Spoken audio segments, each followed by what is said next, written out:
knows about big events, and I want to ask him about a big event coming up in Perth and whether or not it's going to be worth the trouble. It's called CHOGM, Commonwealth Heads of Government Meeting, and it's on in October this year. Can't wait, can wait actually. His name is David Turner. He's a security specialist, and he's worked with all sorts of people involved in the security, not only of our cities but of this country. He's worked with the Australian Infantry Corps, Corps of Commissionaires and Chubb Security. Hello, David. Hello, Howard. How are you? You're going, is CHOGM going to be a nightmare?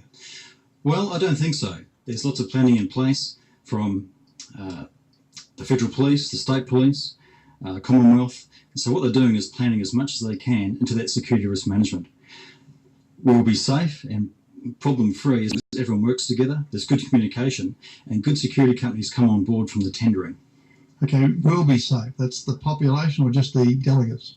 I would say the population and the delegates, they're pretty close together. Yeah, okay, but I mean, the place is going to have to go into virtual lockdown for a while, isn't it? It will. It'll be the biggest lockdown we've seen in a long time, one of the biggest events since the America's Cup. But there'll be limited access to the CDB, but also there will be shops open, but really traffic will be restricted. When you say limited access, we won't be able to get into our main streets like St George's Terrace, I guess. Is that what you're saying? Probably so. They're coming up with the detailed plans now of exactly what will be locked down, but yes, I'd say so. Now, where are we going to find all the full-time security people? I'm talking police now. Yep.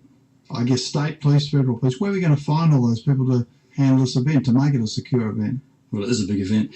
200 or 300 police will be recruited from around Australia. They'll be coming to WA. There's police at the moment doing planning from the Federal Police, and so we'll up those numbers by then. So that's how we're going to do it. Also using private security companies. Okay, we'll get to that in a minute because that's your bailiwick, but sure. We're going to have to drag police out of the country areas as well, aren't we? Most likely, yeah, especially the qualified ones and experienced ones. Yeah. All right, I'm still wondering whether it's worth it. You reckon it's going to be as big as the America's Cup. What about financially? Is it going to help us? I think it will. It's certainly going to put us on the map as a big event like the America's Cup. It's going to promote tourism. A lot more people will come here, and especially being a risk-free event, which we hope it will, I'm sure it will, that'll also promote it. What about idiots like the Chasers? They might not make it a risk-free event. I reckon when I saw them invade that event in Sydney, if they'd have been shot, they couldn't have squealed about that. They mightn't have been able to, but fair dinkum, what they did I thought was just totally irresponsible. What do you think? I agree with you. I agree it was irresponsible. It also brought up problems with that particular part of security, which has been fixed now, I'm told, and also they'll be planning for things like that to happen. Idiots. Exactly. Always looking for idiots.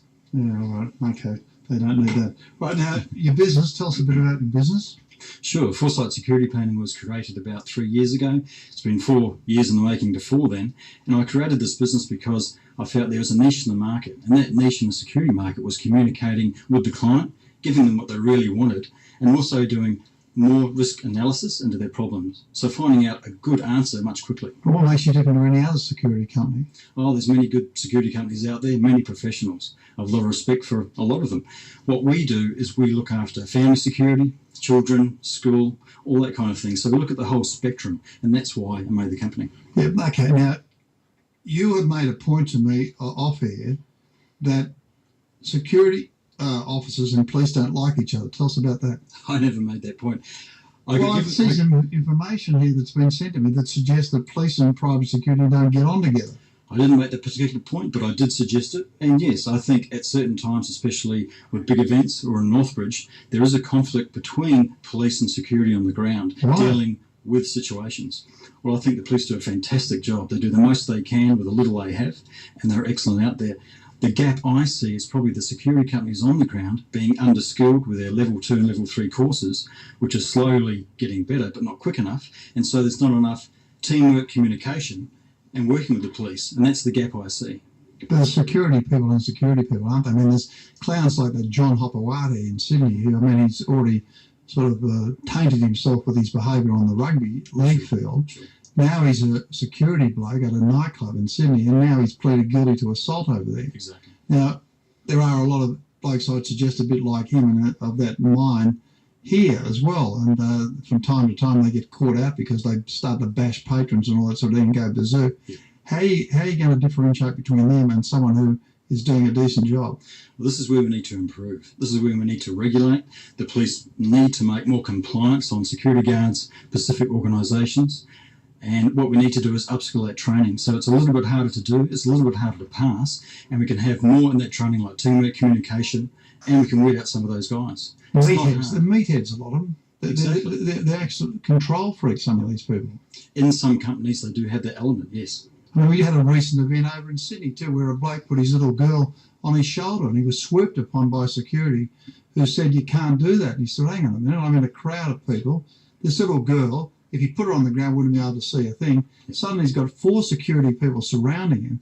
I suggest that the little girl was under more threat from them trampling her than anybody else. I'd agree with you, and that comes down to the training. And then we have to look at the security guards on the ground who are doing that training. If they're not being trained enough, then they are vulnerable. They don't understand particular situations, and this is where we need to have more conflict resolution and people management in the training.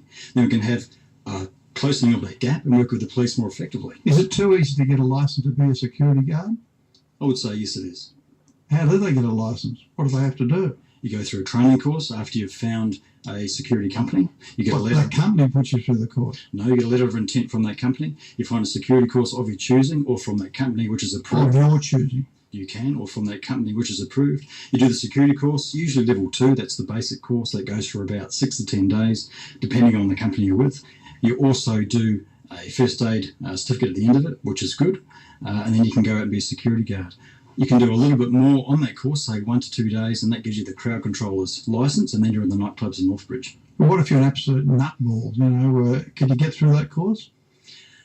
I haven't seen some absolute nutballs myself. But how much psychological training do they have to go through, or how many psychological tests do they have to pass? That's really what I'm talking about here. Not a great deal. And this is something I think should be in the security industry. It should definitely be a prerequisite to actually getting on the course. But as late as the last weekend, and I really went to the Summer Days concert Sure. on the weekend, police insinuated that private security weren't as effective as the police in curbing rowdy behaviour and restricting drugs. That's one other thing too, and keeping order. So obviously there's still some flaws in the system. Now, I would have thought the company involved there would have been a reputable company. You wouldn't have had a fly-by-night company handling an event like that, but still the police obviously weren't totally satisfied. No, they weren't. And this is where we get back to training. And this is where we also get back to price. If you pay peanuts, you know what you're going to get. So we need to make sure we get value for money as well as the skill set on the ground. We can't go for the cheapest company all the time or the most popular. We have to really pick the people we're going to have working with us.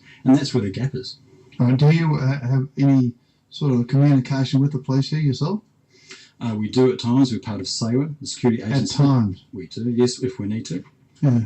But you see, we only have 5,800 police to do the whole state, to do everything. They've got all sorts of jobs to do, even catching people smoking in cars when they've got kids on board. I mean, Exactly. It's ridiculous. The thin blue line is stretched too thin. So they need people and responsible people in the security industry to back them up at the cricket, at the footy, wherever else. How are we going to get to a situation where security people are really policemen in a different kind of uniform? Do you think, that, for instance, that security people should have powers of arrest? In England, they're trialling this, and what they're doing in England is giving security guards more power. So they have power of giving out notices for littering. Some have arrest powers, things like this. It's obviously very controversial, so they're bringing this down and refining it. And that will be the way of the future, Hal. That'll be the way security has to go.